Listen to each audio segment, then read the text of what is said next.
Hi, it's Pastor Paul L. Anderson here at the Fountain of Raleigh Fellowship, where we believe God's blessings never stop flowing. It is Worshipful Wednesday. We're right at the middle of the week. If you have not done it yet, you ought to do it right now. Take a moment, throw both hands up and say, God, I thank you that you've brought me to the middle of the week. You know, some people call it hump day, but I call it praise day. It's the day in which you and I thank God that he's gotten us halfway through the week, and we ought to give him all the glory, the honor, and the praise that he is due. Today, I invite you to look with me at Matthew, the 13th chapter, verses 10 through 17, a very powerful passage. It's a passage where Jesus' disciples come to him and they said, why do you use parables when you talk to the people? He replied, you're permitted to understand the secrets of the kingdom of heaven, but none other like this. You know, it's important for us to know that Jesus used parables. Parables were earthly stories that had heavenly meaning. He taught them about parables. He taught them dealing with the things that they saw in their everyday life. He took them and he gave an illustration of how it is to tell them the story about what heaven is like, or what does it take to get to heaven, or how we should behave here on earth. Jesus used parables. This is the way in which he reached his audience. It was the way in which he helped them to see their own lives, their own self, and then to see others, those around them. It is important for all of us to know that God wants us to hear from him and to know what he would have us to do. He gives us an illustration that will lead and guide us so we can do what God has asked us to do. Whenever we hear these parables of Jesus, they're always so profound. They remind us that God will touch us, God will use us, but there are some people who have hardened their hearts that their ears don't understand.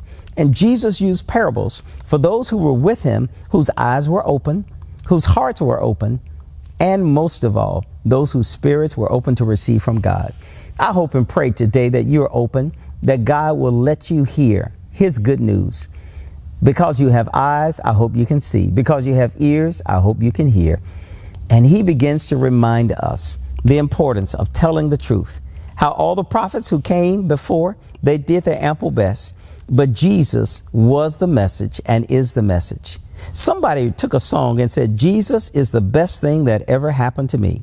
Today, I hope you can say that. I can say that with great enthusiasm, that Jesus is the best one who has ever happened to me. You know, today, I hope you will realize that God is sending his word for all of us to understand, because he has a place for us in heaven. Today, let's have a little bit of heaven here on earth by living in loving relationship with Jesus and those around us. Always know, in this year of 20 and 23, God is going to bless you bigger and better than you ever thought it would be, because God has a great blessing in store for you, and you are exceedingly and abundantly blessed. Take the Lord with you everywhere you go, and I look forward to sharing with you again on tomorrow. To sow a seed to the Fountain of Raleigh Fellowship, visit our newly redesigned website, thefountainofraleigh.org, and select Sow a Seed from the homepage. Also, giving has been made easier with the new Fountain of Raleigh app, available now in the Apple App Store and Google Play Store. Download today, select Giving from the main menu, and then follow the directions to complete your giving through Subsplash. Thank you so very much for all of your gifts and donations that you've given to the Fountain of Raleigh Fellowship. We thank you for what you've done in the past, what you're currently doing, and what you will do in the future. Your gifts and donations helps us to spread the gospel of Jesus Christ, not only locally, but throughout the world. Thank you again for your gifts, and may God continue to richly bless you. It is here at the Fountain that we believe that we are exceedingly and abundantly blessed, and may you receive those blessings that God has in store for you.